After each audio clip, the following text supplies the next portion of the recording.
पूरे कोर्स को मैंने जितना सरल हो सकता है उतना सरल बनाया है, ताकि आपको फिश फार्मिंग की एक एक स्टेप, और मैंने उतनी ही चीजें अभी डाली हैं जो आपको अभी जानने की आवश्यकता है, क्योंकि मैं ज्यादा चीजें बताऊंगा आपको, आप बिल्कुल कंफ्यूज हो जाएंगे उसमें। वो चीजें आप जैसे ही इन चीजों को सीखते हैं उसके बाद आप नए कोर्स ज्वाइन कीजिए, वहां पे चीजों को और डिटेल वे में बताया गया है।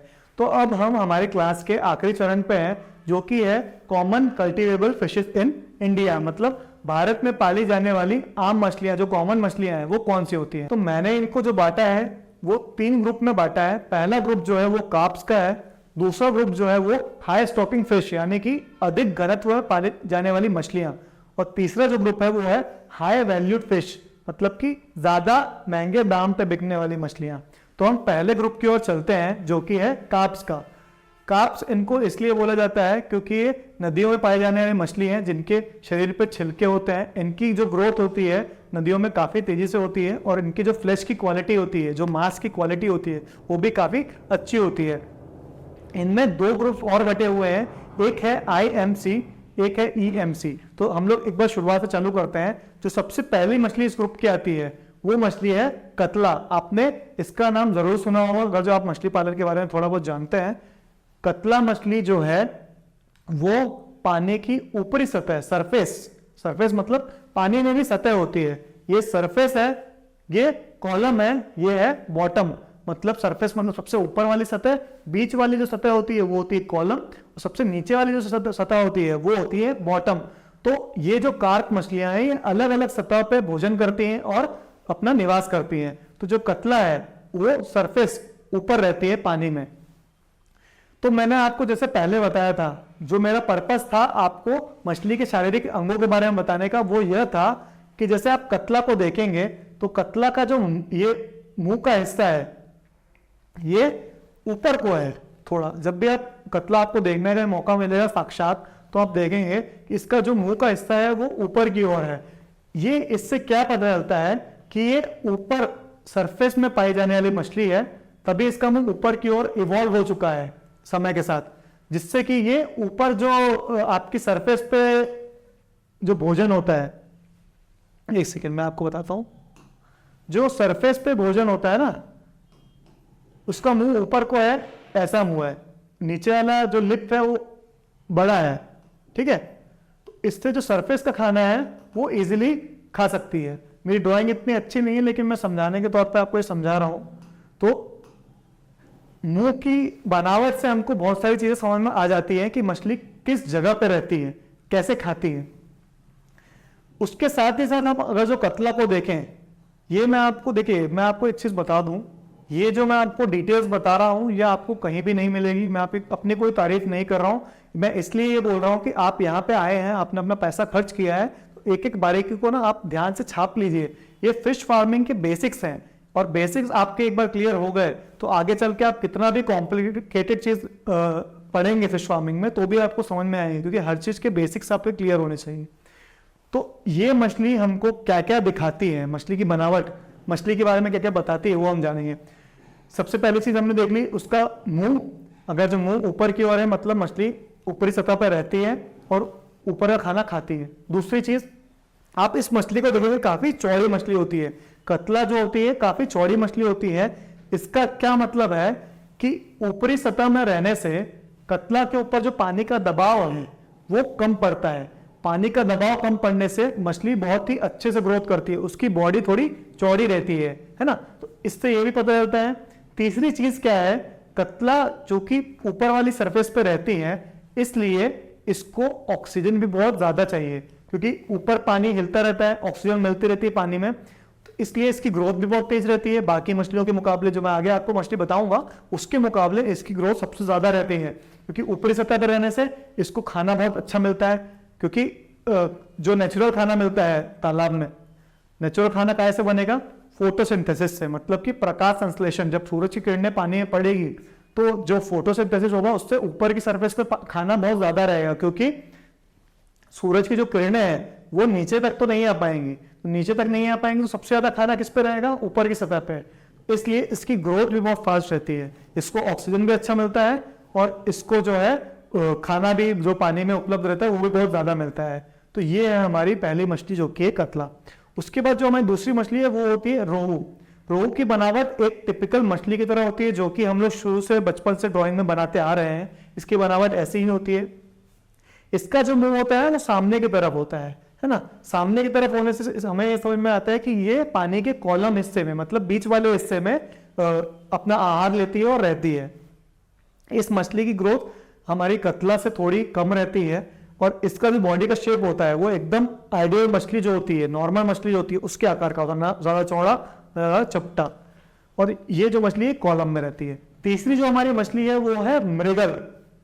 मृगल मछली जो होती है वो पानी की निचली सतह में रहती है, सबसे बॉटम लेयर में रहती है। तो इसका मुंह जो आप देखेंगे, अब यहाँ पे आप देखिए मुंह यहाँ बहुत चौड़ा है, यहाँ थोड़ा कम चौड़ा है, यहाँ बहुत ही पतला मुंह है इसका, ठीक है। बहुत ही पतला मुंह क्यों है? क्योंकि यहां तक जो सूरज का प्रकाश है वो नहीं पहुंचेगा। सूरज का प्रकाश नहीं पहुंचेगा तो उसको खाना खाने के लिए किस पे निर्भर होना पड़ेगा? जो कचरा, कोई छोटी मछली मर के नीचे बैठी, कोई जो ऊपर वाली मछलियों को खाना है वो नीचे आया, वो सब जो गंदगी मिट्टी में से खोद खोद के मछली खाती है, इसलिए इसका मुंह पतला बनाया है, जिससे इजीली मिट्टी में खोद सके और अपना आहार ले सके। इसकी जो बॉडी होती है वो भी इन दोनों को कंपेयर करें, थोड़ी पतली चपटी बॉडी होती है कंपेयर टू दिस फिश। तो इसलिए इस फिश के ऊपर क्योंकि पानी का प्रेशर बहुत ज्यादा पड़ता है, क्योंकि सबसे आखिरी में है, इस फिश पे थोड़ा कम पड़ता है, इसलिए इससे चपटी है। और इस फिश पे बिल्कुल नहीं पड़ता पानी का प्रेशर, इसलिए बहुत चौड़ी है। इनकी ग्रोथ रेट भी ऐसी है, ये मछली बहुत तेजी से ग्रोथ करती है, ये मछली थोड़ी कम ग्रोथ करेगी रोहू आपकी। और मृगल जो है वो उसकी ग्रोथ बाकियों से कम रहती है, क्योंकि उसमें पानी का दबाव ज्यादा रहता है, खाने की थोड़ी कमी रहती है। नेचर की बात कर रहा हूं मैं, ठीक है। तो ये जो मछलियों का समूह है इसको हम बोलते हैं IMC, मतलब Indian major carp. Indian major carp क्यों बोला गया है? कार्प तो इस पूरे ग्रुप का नाम है, और इंडियन मेजर इसलिए बोला गया है क्योंकि ये इंडिया की फिश है, मतलब इंडिया की नदियों, भारत की नदियों से ही उत्पन्न हुई फिश है, यही की नेटिव फिश है, इसलिए इनको इंडियन मेजर कार्प बोला जाता है। एक होती है माइनर कार्प भी होती है, वो छोटी मछलियां होती है जो वो भी इंडिया से ही ओरिजिन की गई रहती है, लेकिन उनका साइज जो रहता है वो छोटा ही रहता है। ये मेजर कार्प है। इसके बाद जो मछली आती है वो होती है सिल्वर कार्प। सिल्वर कार्प, अब जो मैं ये तीनों मछली आपको बताऊंगा ये एक्सोटिक मेजर कार्प है, मतलब कि विदेशों से इनको लाया गया है, फिर यहाँ की नदियों में एडजस्ट होके अब पालना स्टार्ट इनका हो गया है। तो ये सिल्वर कार्प जो है ये भी कतला की तरह सरफेस पे रहती है।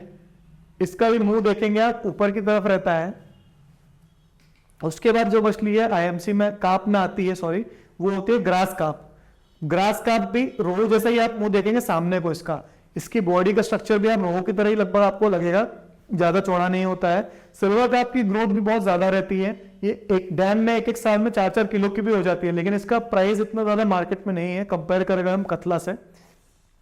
ग्रास कार्प का नाम ग्रास कार्प इसलिए रखा गया है क्योंकि एक साइज 50-100 ग्राम के आने के बाद ये बहुत ही तेजी से घास को खाती है। आपके जो पानी में तालाबों में घास रहती है उन्हें बहुत तेजी से खाती है, और अपने वजन से 2 गुना घास भी ये खा सकती है, और इसकी ग्रोथ भी बहुत तेजी से बढ़ती है, इसलिए इसका नाम ग्रास कार्प रखा गया है।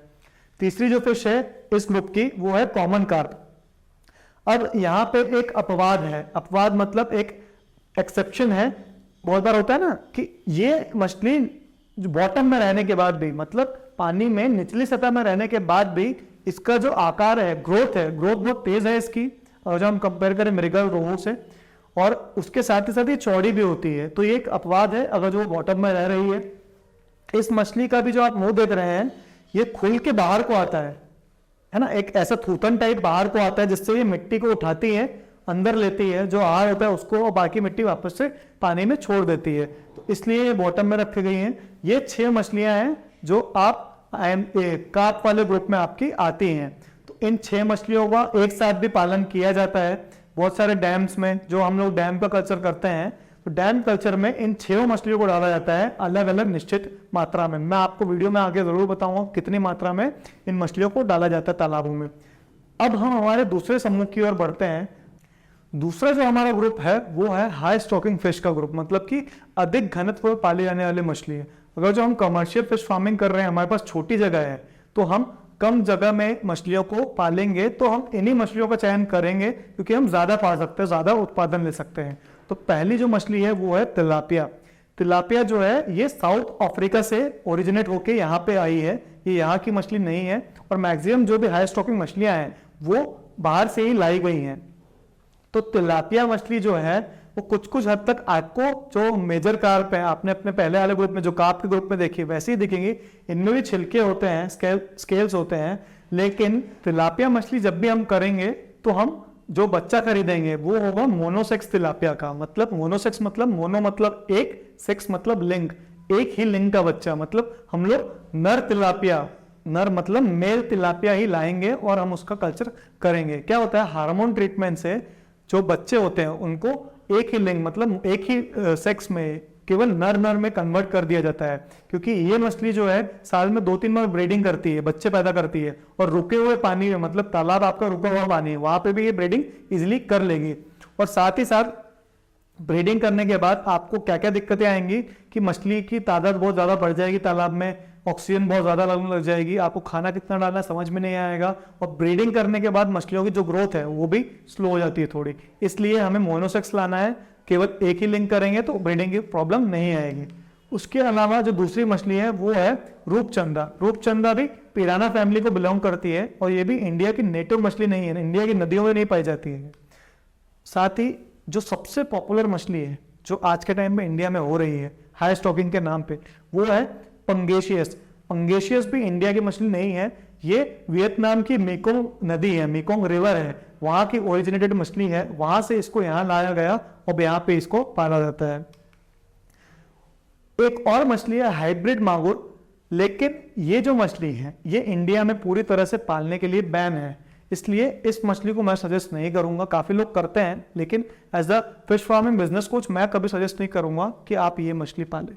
तो आपको जब हाई स्टॉकिंग में कम जगह पे मछलियों को पालना है तो आप इन मछलियों का चयन कर सकते हैं। ये हमारा दूसरा ग्रुप। पहला ग्रुप था कार्प्स का, दूसरा ग्रुप था हमारा हाई स्टॉकिंग मछलियों का। कार्प को आप एक जगह पे बहुत ज्यादा मछलियां नहीं रख सकते, उनको चाहिए होती है थोड़ी स्पेस, उनको चाहिए होती है भागने की जगह, उनको कम जगह में आप ज्यादा मछली नहीं रख सकते। अब तीसरा जो हमारा ग्रुप है वो है हाई वैल्यूड फिश का, जो कि बहुत ज्यादा पॉपुलर ग्रुप है। हाई वैल्यूड मतलब महंगी बिकने वाली मछलियां। तो इन मछलियों में कौन कौन सी मछलियां आती है पहले मैं वो डिस्कस कर लेता हूं। देसी मागुर आपने नाम सुना होगा, पाबदा, कोई, सिंगी, टेंगरा और सवल।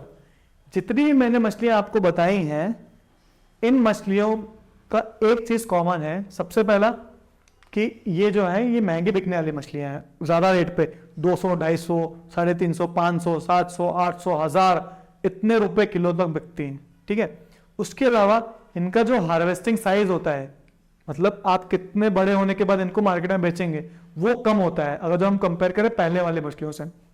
कार्प का हार्वेस्टिंग साइज 800 ग्राम 1 किलो, आपका हाई स्टॉकिंग का 500 ग्राम 1 किलो के बीच में। इनका लेकिन अलग अलग होता है, कोई मछली 100 ग्राम पे भी हार्वेस्ट हो जाती है, कोई 150 ग्राम पे, आपकी टेंगरा 30 ग्राम पे भी हार्वेस्ट हो जाती है, आपका जो कोई है वो भी 100 ग्राम से चालू हो जाता है हार्वेस्ट होना। तो इनका जो हार्वेस्टिंग साइज है वो काफी कम रहता है, लेकिन इनका ग्रोथ रेट भी कम रहता है। जैसे आपकी पंगेशियस मैंने बताई थी, तिलापिया बताई थी, ये सब मछलियां 6 से 8 महीने के टाइम में 1 किलो तक हो जाती हैं, लेकिन इन मछलियों को 6 से 8 महीने के टाइम में 100 ग्राम 150 ग्राम इतना ही हो पाती है। इसलिए ये हाई वैल्यूड मछलियां हैं। हाई वैल्यूड कोई मछली क्यों होगी, आप पहले ये भी समझिए। कोई भी मछली ज्यादा दाम पे क्यों बिक रही है? पहला रीजन, उसका जो बच्चा है वो इजीली अवेलेबल नहीं है ना, इजीली आपको बच्चा उसका नहीं मिल पाएगा। उसका बच्चा इजीली नहीं मिल पा रहा है, इसका क्या मतलब है कि उसकी ब्रीडिंग इजीली लोग नहीं करवा पा रहे हैं, तो प्रजनन इजीली नहीं करवा पा रहे हैं, इसलिए उसको जाके नदी तालाबों में से कैच किया जाता है।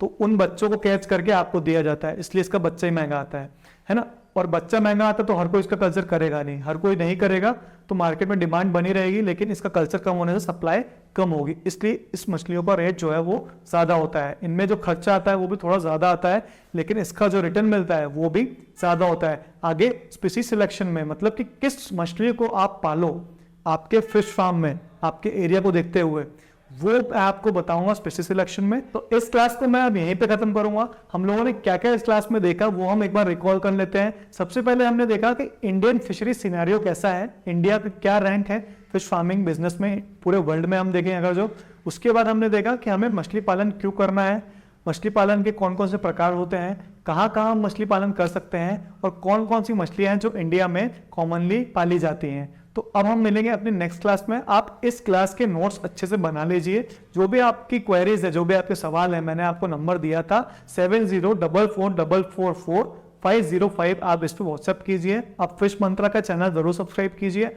आप मुझे व्हाट्सएप पे प्लीज सेंड यूट्यूब लिंक ऐसा कुछ लिख के भेज दीजिए, मैं आपको लिंक शेयर कर दूंगा उस चैनल की। तो अब मिलता हूं मैं आपसे नेक्स्ट क्लास में, तब तक के लिए आपका धन्यवाद।